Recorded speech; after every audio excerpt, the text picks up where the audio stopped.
11,400 some odd pounds, a 325 Wolfpack with a 13-foot private garage, bath and a half loft toy hauler. One owner, barely used, coming in on trade here at Haylett RV of Coldwater, Michigan. And this one was a bit of a head scratcher. I think that this was an instance where some folks may have custom ordered this RV to fit their intentions and then simply found out that this was not the right rig for them. It was just the two of them and a dog. They had, I think, a machine that they might have hauled a time or two. And I think they just found out that this big thing was not their style of RVing, and they swapped it out for like a 29-foot ultralight couples camp and travel trailer. So as we go through this, there's going to be a couple things that make you go, oh, neat, like it's got the side awnings, it's generator prepped, it's got some cool stuff. But then there's a couple things that make you go, huh. We're going to start in the garage. This has a 13-foot garage from that ramp door in the up position up here to the privacy wall to the living area. It measures 13 feet. And this is a 102-inch wide-body RV, so you do get maximum loading space in here. Especially considering it looks like this one may have been custom ordered without the Happy Jack Power Queen and drop-down sofa system. But it was still ordered with the ramp patio tailgate system. Unfortunately, where it's parked right now, I do not have the room to drop that rear tailgate, but you can clearly see that it obviously has the ramp patio system. We've got the industrial rubberized flooring upgrade that was available at the time that this was built. It's now standard. This thing has 15 tie downs. It has a removable side mount ladder. You'll also find a ladder to get to the loft up in the bedroom. So everything that was included from the factories here, it's just interesting to me this option was not applied to it. But again, I think, and I don't know this, and frankly it doesn't matter, because it doesn't matter what the history is in this regard, since the RV's here and that's really all that matters, but I think the previous owners kind of had said, you know, that's something that we have no use for. We don't care about that whole power up-down thing. You know, and then just the RV as a whole didn't quite work out for them. So we've got that sliding patio privacy style pass-through door there. Lets a lot of light in through the garage and living areas, and you can see it's got a curtain for privacy. And we do have that half bath over there, which is kind of nice. The second entry door over here, also very handy if you're just kind of hopping in and out off the patio. Moving forward into the living area here, everything really looks pretty darn good. I don't see like scars on cabinets or anything like that. Our countertop looks good. I mean, what little it was used, it looks to have been nicely maintained. You've got the 8 cubic foot gas electric fridge freezer over here. That's a convection microwave oven down below that stovetop. And I love that they put it down there because this slide's super tall. Well, if you put a microwave all the way up there, even a tall person like me, frankly, would struggle to use the thing. All of our countertops throughout the entire RV are a sealed edge material. And you can see that, I mean, you've got great drawer space down below this thing. You've got extra little cabinet space beside that convection cooker. And then we've got ourselves a huge pantry space as we work our way up to that wraparound L-shaped loft. Again, there is a ladder for that. The loft up there is, it's one of the bigger I've seen because of the way it wraps around. So you can sleep a person this way, and you can sleep a person that way, or you can just use it as an attic space, which is what most people tend to do. It tends to be more of an attic / cargo space. The entertainment wall over here directly faces the triple wall-hugging reclining sofa.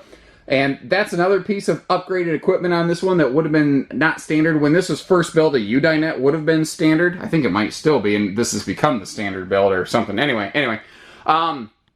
the TV, if you choose to add one, does face this thing right over here.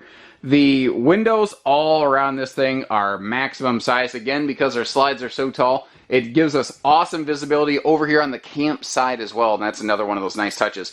All three sections of this recline, and again, they are a wall-hugging sort of situation. As we hop upstairs, I do want to point out one thing. You might notice how these switches and this wiring is exposed. When the RV came in on trade, we identified that the slide open-close switch was like intermittent. There was something failing in this device, the switch itself. For the time being, we've simply put a little patch switch on it. Before this RV leaves our facility, this will be corrected. All the original hardware, everything is still here. You're not going to see open exposed wiring. I simply wanted you to understand why this is.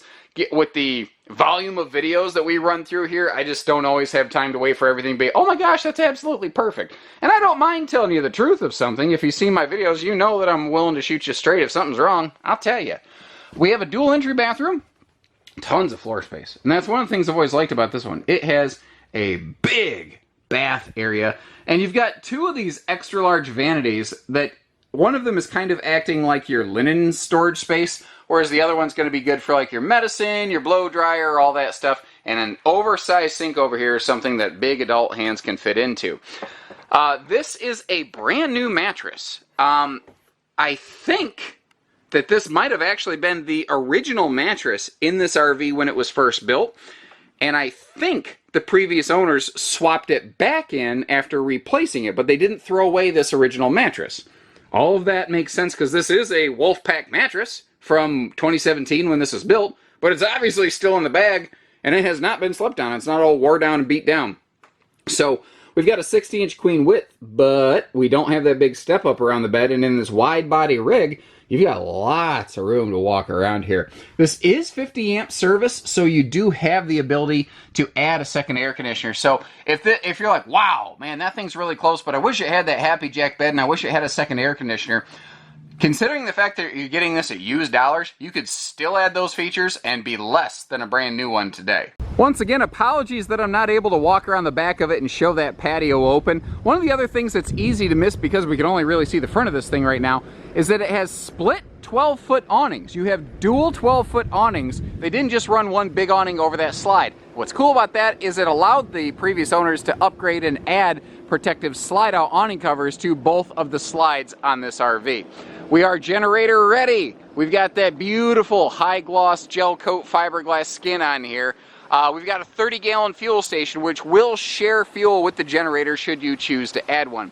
The other cool thing on that generator prep is because it's fume sealed from the top, it's a great place for like your black tank totes so that you don't have odor exchange running up into the RV. It's weird that it doesn't have the Happy Jack bed system, but other than that, it's got it all. So like if you're not trying to sleep a bunch of extra people, if you don't care about it being an alternative bunkhouse or anything like that, there's really not much it doesn't have. This is set up to be a great couples runaround rig, and by virtue of the fact that it doesn't have that Happy Jack system, it does mean that you have a taller, wider loading setup. So it ain't all bad either. It's just odd. When you first see it, you go, huh. But I think it's going to fit somebody, and again, considering the used price tag of this thing, you could still install a couple significant even upgrades and features less than a brand new RV price tag. If that sounds good, give us a call. We can get you some quotes, or we can just get you on the road, whatever works for you, because we do it all here at Haylett RV. So take care, stay safe, have fun, and happy camping, everyone.